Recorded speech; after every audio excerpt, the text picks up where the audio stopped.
여러분 안녕하십니까?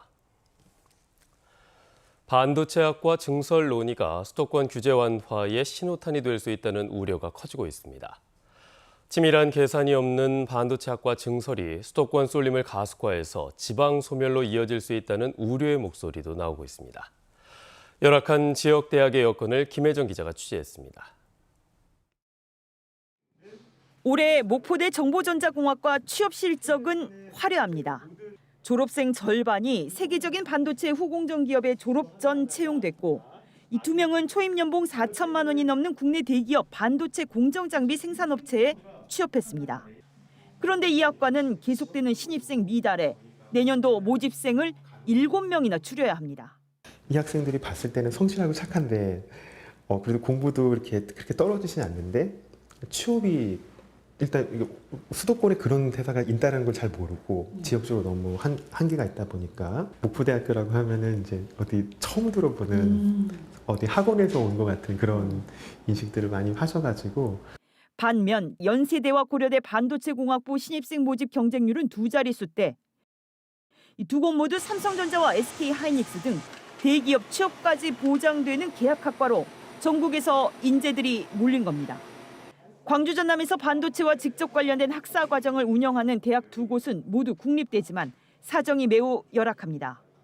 취업 보장은커녕 일부는 교육기자재도 없어 서울대 연구소의 도움을 받고서야 기업 맞춤 교육을 진행할 수 있습니다.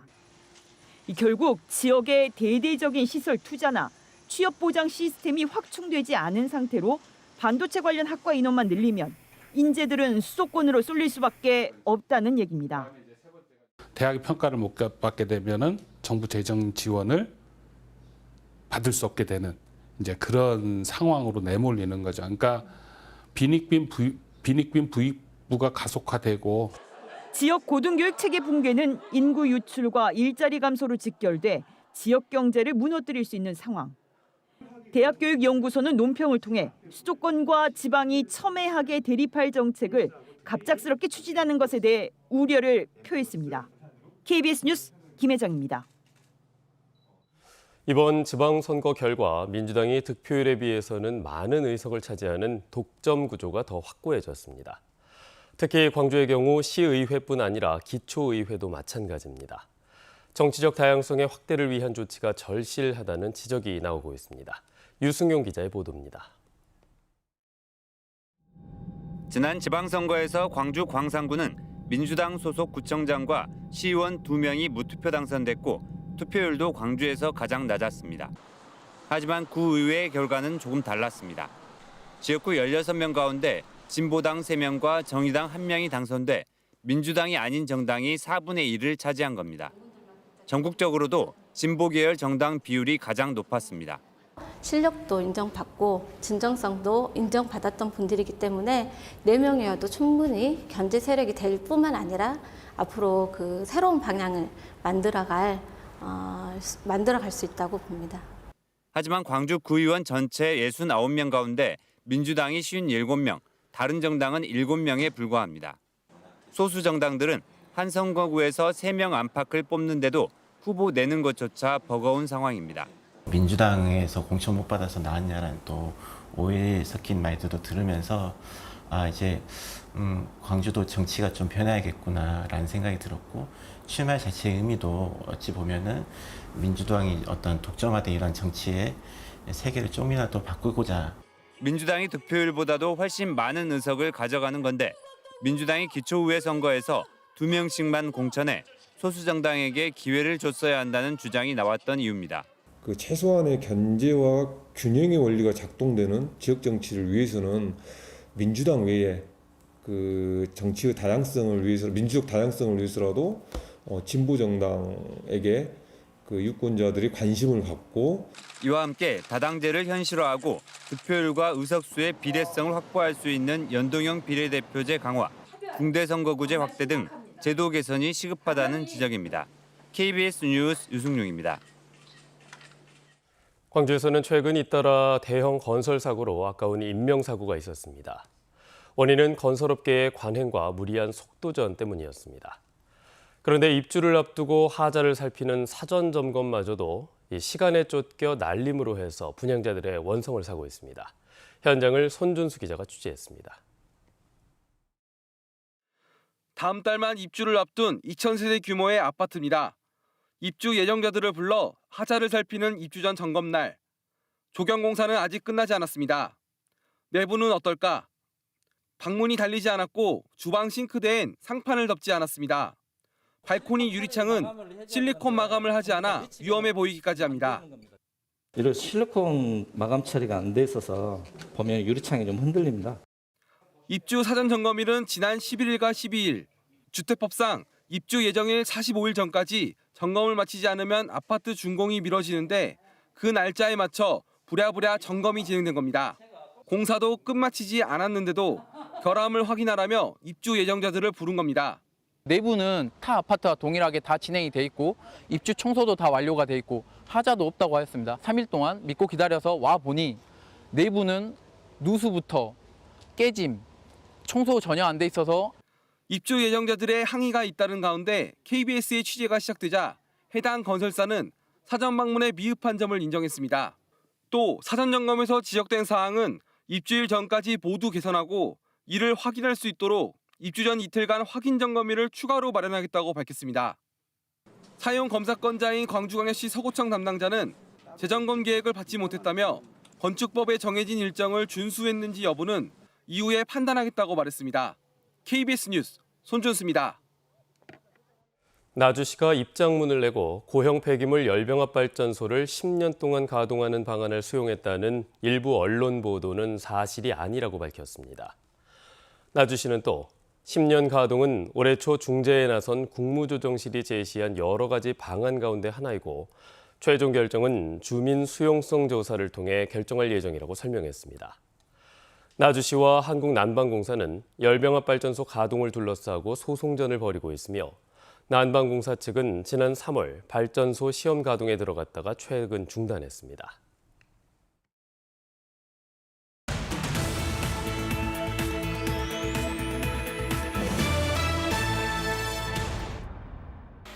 장성군이 광주 첨단지구에 건립한 로컬푸드 직매장이 문을 열었습니다.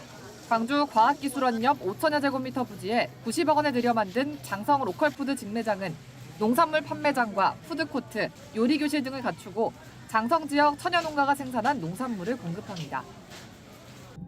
목포의 대표적인 근대 역사 유적인 조선내와 옛 목포공장에 대해 막바지 설계 작업이 한창입니다. 조선내와는 옛 목포공장에 대해 문화재청 문화재위원들의 자문을 얻어 철골제 유지 방식 등을 논의하고 역사성과 예술성을 갖춘 목포 근대 역사 유적 명소로 조성할 방침입니다. 광양시는 느랭이골 자연휴양림에 ESG 친환경 글램핑 체험 및 플로깅이 문화체육관광부 주관 2022 여행 가는 달 프로그램으로 선정됨에 따라 할인 이벤트를 진행합니다.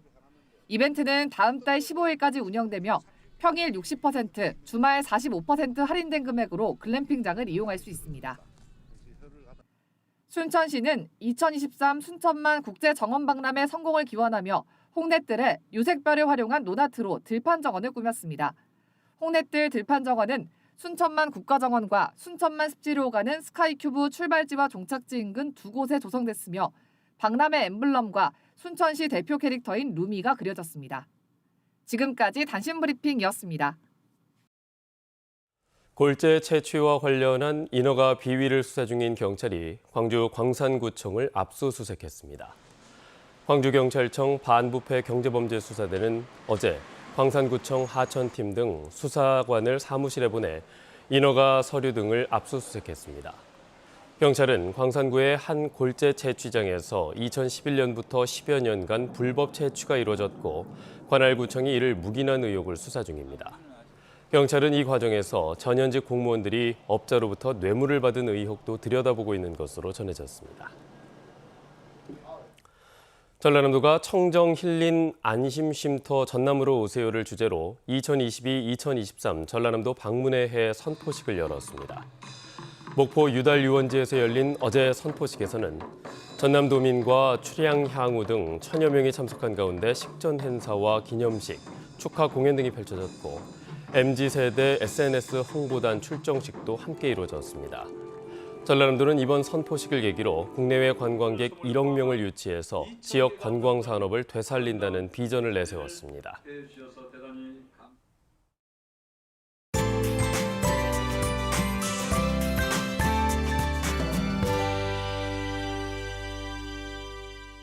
오늘도 먹구름이 잔뜩 끼어 있습니다. 현재 비구름은 충청과 강원 지역을 중심으로 지나면서 광주 전남 지역은 소강 상태를 보이거나 빗방울 정도 떨어지고 있습니다. 아침까지는 이렇게 빗방울 정도 떨어지다가 이후로는 빗줄기가 조금 더 굵어지겠고요. 오늘 밤까지 돌풍과 천둥, 번개, 일부 지역은 우박이 떨어지는 곳들도 있겠습니다. 예상 강우량은 5에서 40mm로 어제보다 많겠습니다. 오늘도 비가 내리면서 비교적 선선하겠습니다. 광주의 아침 최저 기온은 17도 안팎으로 어제와 비슷하고요. 한낮 기온은 25도로 어제보다는 3, 4도가량 높겠지만 여전히 심한 더위는 아니겠습니다. 지역별로 기온 자세하게 살펴보겠습니다. 아침 기온은 한평과 나주 17도로 대부분 어제와 비슷하게 시작하고 있습니다. 한낮 기온은 광양 26도, 고흥 24도로 어제보다 2에서 6도가량 높겠습니다. 목포의 낮 최고 기온 24도, 영암 25도, 강진과 장흥 26도까지 오르겠고요. 신안을 비롯한 도서 지역은 24도가 예상됩니다. 해상 곳곳에 바다 안개가 끼어 있고요. 물결은 비교적 잔잔하겠습니다. 내일부터는 다시 예년 이맘때 수준으로 기온이 올라 더워지겠습니다. 날씨였습니다. 뉴스를 마칩니다. 여러분 고맙습니다.